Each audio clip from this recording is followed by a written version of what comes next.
Many years ago, I worked at a newspaper, and occasionally I'd work at the front desk.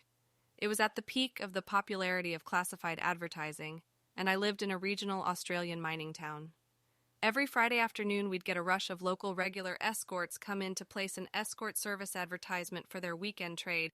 For context, in Australia, it is legal to advertise escort services in a newspaper, but not outright prostitution, I think. But we all know what they are doing. Most of the ladies were pretty nice. We got to know them after a while. They bought in fairly good advertising business for us. They were all generally really friendly and just trying to make a living.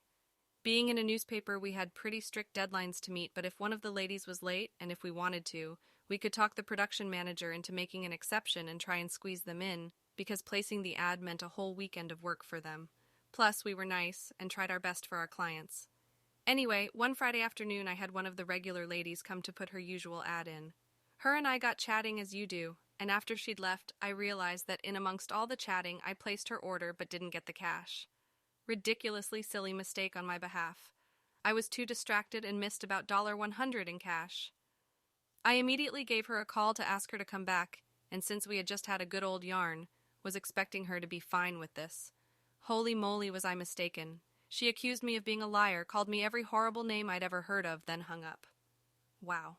I had to explain my mistake to my manager. Fortunately, I had a pretty understanding company and I didn't have to pay it back, but did get a warning for it. A week later, on the following Friday, our regular routine of escort ads came through. And who came rushing through the door just after 5 p.m. wanting to place an ad for weekend trade?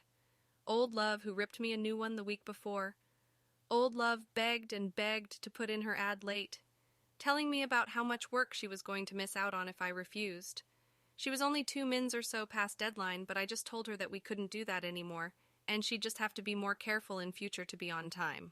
Her free $100 ad probably cost her 10x as much in lost weekend work.